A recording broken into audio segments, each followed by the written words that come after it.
If you can't stop, if every single morning begins with a fresh vow, today is different, today I stay clean, and by noon, that vow already lies in pieces around you. If the very thing you despise most about yourself has somehow become the only reliable source of calm in a storm that never seems to end. If the loop feels unbreakable, crave, give in, hate yourself, promise again, repeat, then hear this clearly.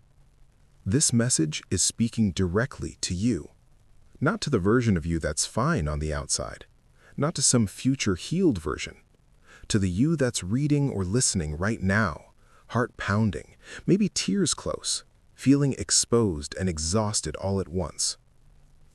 No fake positivity here, no quick fix slogans, no just try harder nonsense, just raw, unfiltered truth.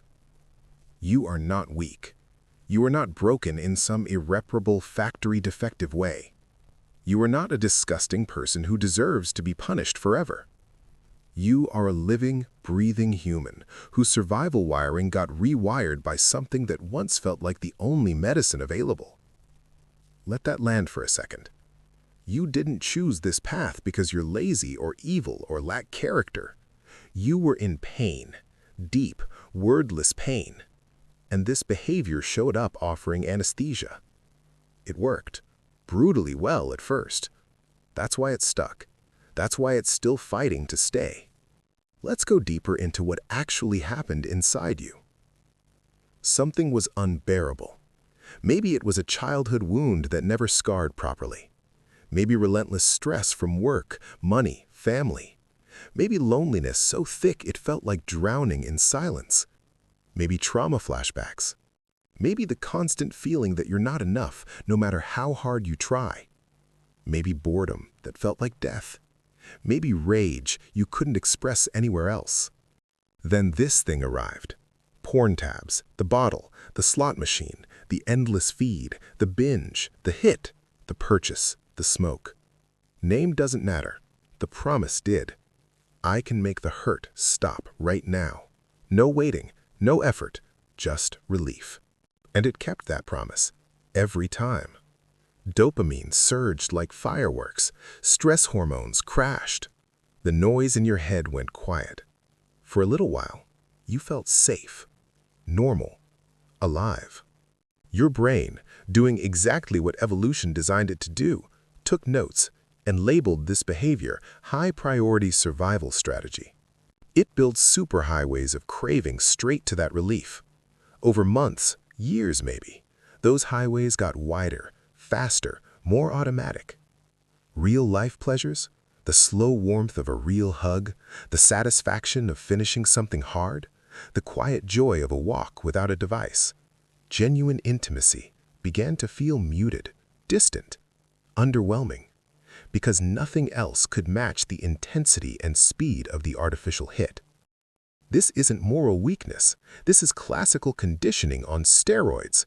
This is your reward circuitry being hijacked by something engineered, or at least amplified, to exploit it. The addiction isn't you. It's a program running on top of you. But programs can be rewritten. Pause and really inventory the damage. Not to torture yourself, though it will hurt, but to get clear on what's at stake. Remember the mornings where opening your eyes already feels like defeat? The way your own reflection makes you flinch? The conversations you dodge because one wrong question could crack everything open? The lies you tell so smoothly now they almost feel true? The money that disappears into nothing you can point to? The nights that vanish entirely? The friendships that faded because you stopped showing up fully? The talents and dreams you quietly buried? The partner who looks at you with love mixed with worry, or worse, with detachment? The children, real or future, who might inherit your absence more than your presence? Feel every layer of that loss. Let the grief rise. Let it burn through the numbness. Shame wants to chain you to the floor. Grief, when honored, can become propulsion. Now, breathe and turn the camera around. Imagine the opposite reality. Not some fairy tale perfection, but real, earned freedom. 7 days clean, then 14, then a full month. Waking up with a mind that isn't already at war with itself. A body that isn't constantly in withdrawal or rebound. Conversations where you're actually present, no secrets eating you from the inside.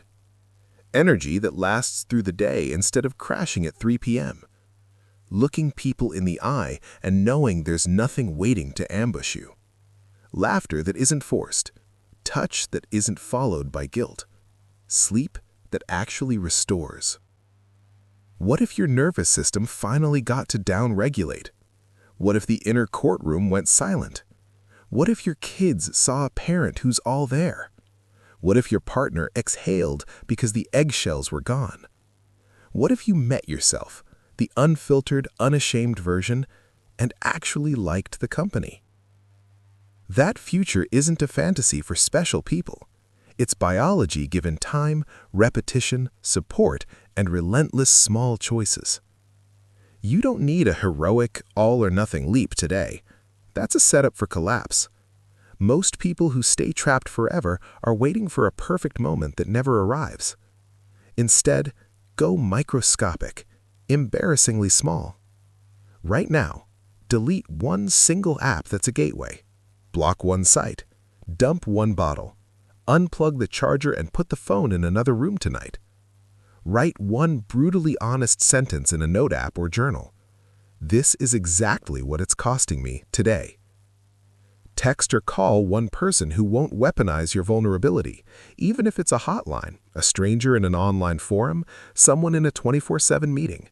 Say it out loud. I'm in over my head, and I need help starting.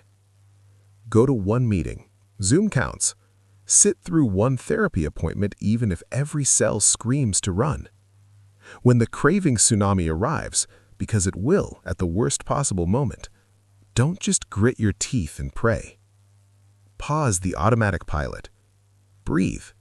In 4, hold 4, out 6. Repeat. Scan your body. Where is the tension living? Throat tight? Chest heavy? Gut churning? Jaw locked? Name the emotion hiding under the urge. This is shame dressed as hunger. This is terror wearing a craving mask. This is exhaustion begging for escape. Stay with it 60 to 90 seconds without acting. Most peaks collapse in under 15 minutes when starved of fuel. Then move. Ice water on face and wrists, 20 push-ups, scream into a pillow, fast walk, call a lifeline, cold shower, anything that says I'm choosing differently this time. You're not alone in this trench. Millions are crawling through the same mud right now. The ones on the other side didn't have magic willpower. They just kept refusing to quit refusing. They stacked help.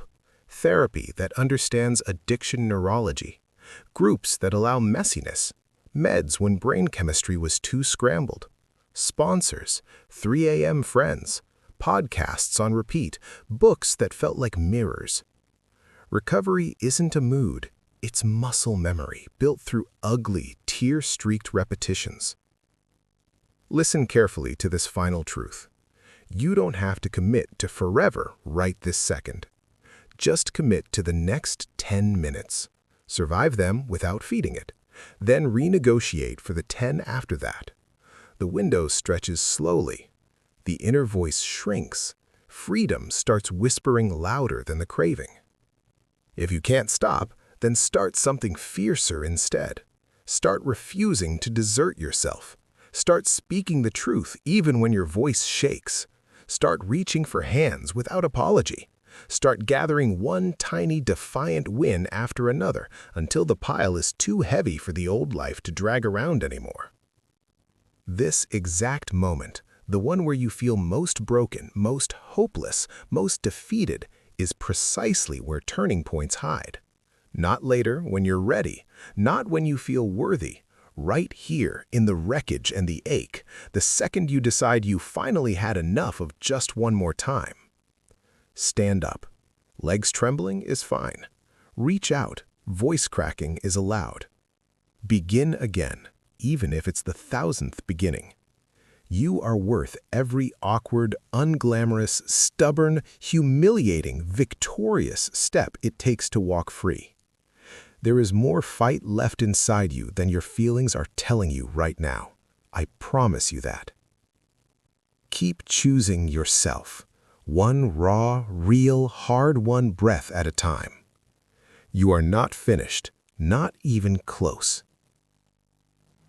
If this spoke to you, if it hits somewhere deep, then like this video to let the algorithm know it matters. Share it with someone who might be quietly fighting the same battle right now. And subscribe to Better You Daily for more raw, honest conversations that help you build the life you actually want to live. You've got this. One moment at a time. We'll keep walking it together.